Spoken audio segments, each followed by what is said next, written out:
दोस्तों, power of now यह किताब क्वेश्चन आंसर रूप में है। मतलब ऑथर को उनके शिष्यों ने, उनके स्टूडेंट ने सवाल पूछे हैं और उसका उन्होंने जवाब दिया है। और इसलिए इस किताब में आपको एक प्रॉपर सीक्वेंस नहीं मिलेगा। अगर आप इसे पढ़ते हो तो हो सकता है समझने में थोड़ा आपको प्रॉब्लम हो, लेकिन इस किताब को मैंने बहुत डिटेल में डीपली इसे पढ़ा है और सीक्वेंस से इसको समराइज किया है ताकि आपको यह कंसेप्ट पूरी तरह से क्लियर हो जाए और आप वर्तमान में कैसे जीते हैं इसे बहुत बेहतर तरीके से समझ पाए। इस समरी में हम इस किताब को 4 स्टेप में देखेंगे। सबसे पहला स्टेप है बेनिफिट्स। मतलब अगर आप नाउ की प्रैक्टिस करते हैं, अगर आप वर्तमान की प्रैक्टिस करते हैं, वर्तमान में जीने लगते हैं तो कौन से अमेजिंग बेनिफिट्स आपको मिलते हैं। दूसरी स्टेप हम देखेंगे, अगर हम वर्तमान में नहीं जीते हैं तो शारीरिक और मानसिक लेवल पर हमें कौन से प्रॉब्लम होते हैं, कौन से प्रॉब्लम को हमें फेस करना होता है।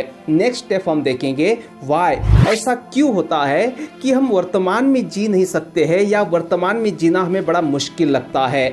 और सबसे इंपॉर्टेंट है फोर्थ पॉइंट हाउ, यानी कि ऐसे कौन से रास्ते हैं जिससे हम बहुत आसानी से वर्तमान में जीना शुरू कर सकते हैं। और इसलिए इस वीडियो को बिल्कुल भी स्किप मत कीजिएगा दोस्तों। बहुत ही मेहनत से और बहुत ही बेहतर तरीके से मैंने ये समरी बनाई है ताकि आप बहुत ही बेहतर तरीके से वर्तमान में जीना सीख सके, उसकी प्रैक्टिस कर सके।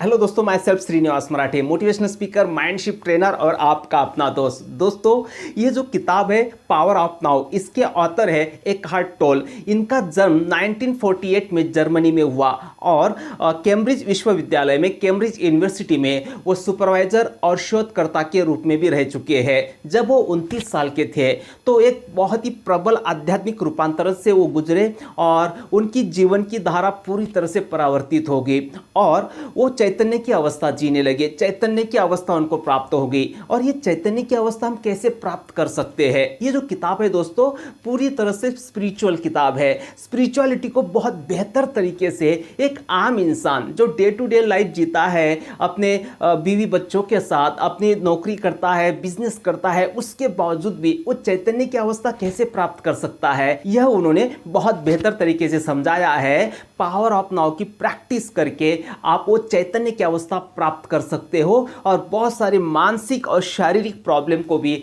आप दूर कर सकते हो। तो सबसे पहले हम देखेंगे इस समरी में कि कौन से अमेजिंग बेनिफिट्स हमें होते हैं अगर हम वर्तमान में जीने लगते हैं।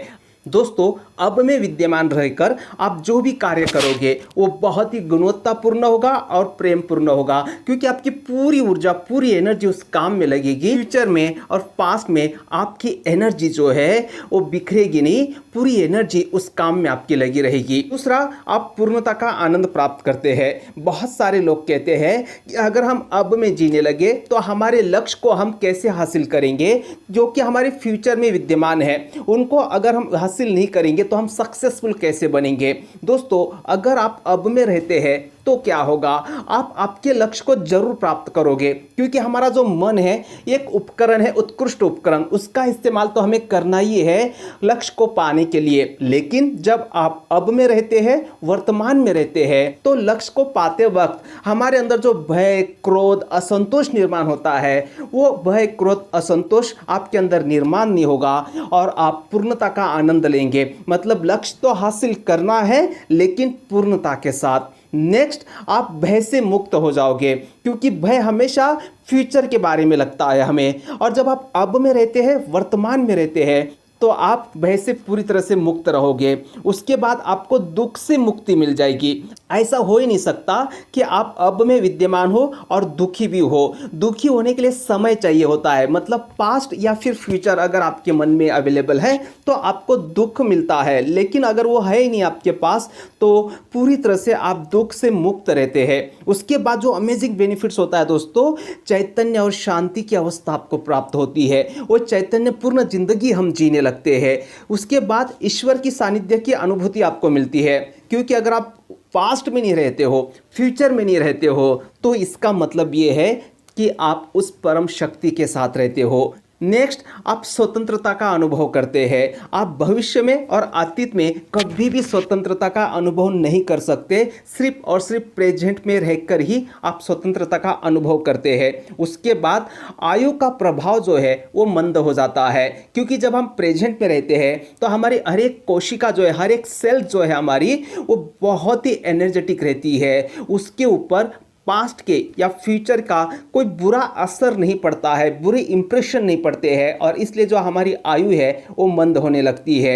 उसके बाद मानसिक और शारीरिक रूप से आपकी रोग प्रतिकार शक्ति बढ़ जाती है जब आप प्रेजेंट में रहते हो, क्योंकि जब घर का स्वामी घर में ना हो तो खुराफती लोग उसमें प्रवेश कर जाते हैं। अगर आप प्रेजेंट में हैं तो आपके दिलो दिमाग में कोई भी अनवांटेड बातें जो कि गलत है, निगेटिव है, वो प्रवेश नहीं करती है, जिससे आपकी रोग प्रतिकार शक्ति बहुत ही जबरदस्त रहती है। तो दोस्तों, ये अमेजिंग बेनिफिट्स होते हैं अगर आप वर्तमान की प्रैक्टिस करते हैं, अगर आप वर्तमान में जीने लगते हैं। लेकिन अगर हम प्रेजेंट की प्रैक्टिस नहीं करते हैं तो कौन सी समस्याओं का हमें सामना करना पड़ता है, वो अभी हम यहाँ पे देखेंगे।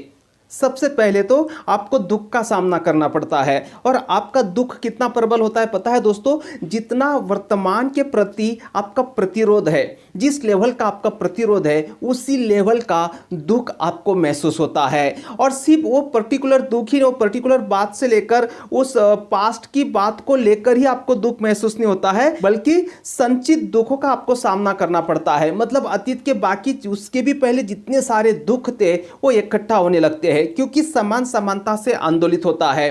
कोई एक बात को लेकर आप दुखी हो रहे हैं तो और भी बहुत सारी बातें होगी जिसकी वजह से आप पास्ट में दुखी हुए होंगे, वो सारी बातें इकट्ठी होने लगती है, और वो संचित दुख का हमें सामना करना पड़ता है अगर हम वर्तमान में नहीं जीते हैं। और इसलिए बहुत सारे लोग जो है वो आत्महत्या करते हैं या फिर डिप्रेशन में चले जाते हैं। किसी एक बात का दुख उन्हें डिप्रेशन में नहीं लेकर जाता है, किसी एक बात का दुख उन्हें आत्महत्या करने के लिए प्रवृत्त नहीं करता है, बल्कि जो संचित दुख होते हैं उनके, जब वो उनका सामना करने लगते हैं तो वो डिप्रेशन में भी चले जाते हैं। नेक्स्ट, फिर क्या होता है दोस्तों? दुख से संबंधित और एक बात आपको याद रखनी है, समझ लेनी है, और वो है ऐसे वक्त हम दुख के या तो शिकार हो जाते हैं या फिर शिकारी बन जाते हैं। जैसे क्रोध, विनाशकता, तोड़फोड़, घृणा, शोक, विषाद, भावनात्मक तमाशा, हिंसा और बीमारी के माध्यम से ये जो दुख है हमारे ऊपर हावी रहता है, हम उसके शिकार हो जाते हैं या फिर शिकारी बन जाते हैं, मतलब दूसरों को दुख देने लगते हैं। आपने देखा होगा लोगों को, वो तोड़फोड़ करते हैं या घृणा करते हैं, शोक करते हैं, भावनात्मक तमाशा करते हैं, हिंसा करते हैं, इसके जरिए वो दूसरों को दुख देते हैं। दोस्तों, अगर आप वर्तमान की प्रैक्टिस नहीं करते हैं, जो लोग वर्तमान में नहीं रहते हैं, ज़्यादातर सिर्फ पास्ट में और फ्यूचर में ही रहते हैं, तो वो दूसरों को ज़्यादा दुख देते हैं या खुद ज़्यादा दुखी होते हैं। और दूसरा प्रमुख प्रॉब्लम हमें होता है दोस्तों, और वो है हम भयभीत रहते हैं हमेशा। अब कुछ लोग कहते हैं कि भय अच्छा होता है, क्योंकि अगर हमें भय नहीं है तो क्या होगा, हम कुछ ऐसे काम करेंगे, करने लग जाएंगे जिससे वो हमारे लिए बहुत घातक हो। जैसे वो आग का एग्जाम्पल देते हैं। दोस्तों, आग में हम इसलिए हाथ नहीं डालते हैं क्योंकि हम आग से डरते हैं, नहीं, हम इसलिए हाथ नहीं डालते हैं क्योंकि हमें पता है कि आग में हाथ डालने से हमारा हाथ जल जाएगा। ये तो हकीकत है ना, यहाँ पे आपको भयभीत होने की जरूरत नहीं होती है। जस्ट आपको हकीकत पता चल गई तो उस बात से आप कैसे भयभीत होंगे, उससे आप जस्ट खुद को बचा लेंगे। लेकिन ऑथर इस किताब में जो भय की बात करते हैं, डर की बात करते हैं, फोबिया की बात करते हैं, वो है मनोवैज्ञानिक भय। मतलब जैसे फॉर एग्जाम्पल बेचैनी, चिंता, घबराहट, व्यग्रता, तनाव, आशंका, अनजाना डर, इन सारी बातों का हम सामना करते हैं अगर हम प्रेजेंट में नहीं रहते हैं, अगर हम वर्तमान में नहीं रहते हैं तो। क्योंकि आप अब की शक्ति खो देते हैं, आप वर्तमान की शक्ति खो देते हैं, तो ये मनोवैज्ञानिक भय जो है आपके अंदर आने लगते हैं और आप हमेशा भयभीत रहने लगते हैं। और भी बहुत सारी समस्या है जिनका हमें सामना करना पड़ता है। अब हम देखेंगे दोस्तों कि हम अब में यानी कि वर्तमान में क्यों नहीं रह पाते हैं, मतलब परेशानी क्यों होती है, इतना मुश्किल क्यों लगता है हमें अब में रहना, वर्तमान में जीना। हम अब में नहीं रह पाते हैं, उसका सबसे बड़ा कारण है और वो है मन के साथ तादात्म्य कर लेना। हम अपने आप को मन के साथ पूरी तरह से एसोसिएट कर लेते हैं और मन में जो विचार चलते हैं पास्ट के और फ्यूचर के, उन्हीं विचारों को हम महसूस करने लगते हैं और वैसे ही जिंदगी हम जीने लगते हैं। मन दो जगह पे जाता है, एक तो अतीत में यानी कि पास्ट में या फिर फ्यूचर में। अतीत हमें पहचान देता है और उसकी वजह से क्या होता है, हमारे अंदर ईगो पैदा होता है, अहंकार पैदा होता है और जिसकी वजह से हमें प्रेजेंट में रहना बड़ा मुश्किल हो जाता है। अगर हमारा मन फ्यूचर में जाता है तो क्या होता है, फ्यूचर हमें उद्धार, मुक्ति, उपलब्धि का वादा करता है और इससे क्या होता है पता है दोस्तों, हमारी जीवन शैली का पूरी तरह से ह्रास हो जाता है। और ये किसकी वजह से होता है, मन की वजह से। अगर आप वर्तमान की प्रैक्टिस कर रहे हैं, अगर आप प्रेजेंट में जी रहे हैं, तो इसका मतलब ये नहीं है कि हमें फ्यूचर के बारे में नहीं सोचना है। इसका मतलब ये नहीं कि पास्ट में, अतीत में जो घटनाएं घटित हुई है उनसे जो सीख हमें मिली है वो सीख हमें इस्तेमाल नहीं करनी है, ये जरूर करनी है और वो मन की वजह से ही हम कर सकते हैं। तो हमें मन का इस्तेमाल करना चाहिए समय समय पर और जैसे उसका इस्तेमाल हो गया उसे साइड में रख देना और फिर से प्रेजेंट में आ जाना है। लेकिन मन अगर हमारा इस्तेमाल कर रहा है तो हमारी ज़िंदगी बहुत ही खराब हो जाती है, हम प्रेजेंट में नहीं जी पाते हैं। अब ये कैसे समझे कि मन हमारा इस्तेमाल कर रहा है या मन का हम इस्तेमाल कर रहे हैं, मन हमारा स्वामी है या हम मन के स्वामी हैं? तो बहुत सिंपल है दोस्तों, अगर आप जब चाहो तब ऑफ का बटन दबा सकते हैं और ऑन का बटन दबा सकते हैं मन का, तो समझना मन आपके कंट्रोल में है। मतलब आपके मन में जो भी विचार चल रहे हैं उनको आप तुरंत स्टॉप कर सकते हैं, तो समझना क्या हो रहा है, आप मन का इस्तेमाल कर रहे हो। लेकिन जनरली तो ऐसे नहीं होता है ना, मन में जो विचार चल रहे होते हैं वो नॉन स्टॉप चल ही रहे होते हैं, हम उनको स्टॉप ही नहीं कर पाते हैं। और वो आप कर सकते हो अब की प्रैक्टिस करके, वर्तमान की प्रैक्टिस करके प्रेजेंट में कैसे जीना है। ये रास्ते अगर आपको समझ में आ गए तो आपको वर्तमान में जीना बहुत आसान हो जाएगा। इस किताब में ये सारे रास्ते जो है बहुत ही अलग अलग जगहों पे बताए हैं, लेकिन मैंने डिसाइड कर लिया था कि जब मैं समरी बनाऊंगा एक प्रॉपर सीक्वेंस में बनाऊंगा ताकि ये कंसेप्ट बहुत अच्छे से आप लोगों को क्लियर हो सके। दोस्तों अब हम बहुत ही इंपॉर्टेंट स्टेप देखेंगे कि नाउ की प्रैक्टिस कैसे करें, पावर ऑफ नाउ यानी कि वर्तमान में कैसे जिए, उसके कौन से रास्ते हैं। तो आइए हम जानते हैं कि कौन से रास्ते हैं जिससे हम प्रेजेंट में रह सकते हैं, हम पावर ऑफ नाउ की प्रैक्टिस कर सकते हैं। तो सबसे पहला रास्ता है दोस्तों और वो है अवलोकन करना, साक्षी भाव। मतलब आपके मन में जो भी विचार चल रहे हैं उन्हें आपको क्या करना है, जस्ट वॉच करना है। ऐसा करते वक्त आपको कोई निर्णय नहीं लेना है उन विचारों के प्रति, आपको उन्हें कोई अच्छा या बुरा ये धब्बा नहीं लगाना है उन विचारों के ऊपर, कोई निष्कर्ष नहीं निकालना है, जस्ट वॉच करना है कि मेरे मन में कैसे विचार चल रहे हैं। इसे कहते हैं साक्षी भाव। साक्षी भाव से जस्ट आपके मन के विचारों को देखना। जैसे हम नदी के पास खड़े हैं और नदी में जो पानी बह रहा है उसे जस्ट हम देख रहे हैं, ना तो उससे अच्छा कह रहे हैं ना तो बुरा कह रहे हैं। अगर हम ऐसा हमारे विचारों के प्रति भी करने लग गए तो हम तुरंत प्रेजेंट में आ जाते हैं, हम तुरंत वर्तमान में आ जाते हैं और वो जो गैप होता है, वर्तमान का गैप आपको मिलेगा। मतलब आपका मन ना तो फ्यूचर में रहेगा ना तो पास्ट में रहेगा, जस्ट वर्तमान में आप रहोगे। तो ये जो गैप है, ये अंतराल जो होता है, ये बड़ा अद्भुत होता है दोस्तों। हाँ, शुरू में ये अंतराल बहुत छोटे रहेंगे, लेकिन अगर आप साक्षी भाव की डेली प्रैक्टिस करते हो तो ये अंतराल बढ़ने लगेंगे और ज़्यादा से ज़्यादा आप प्रेजेंट में रहने लगोगे और आपका मन पूरी तरह से कंट्रोल होने लगेगा।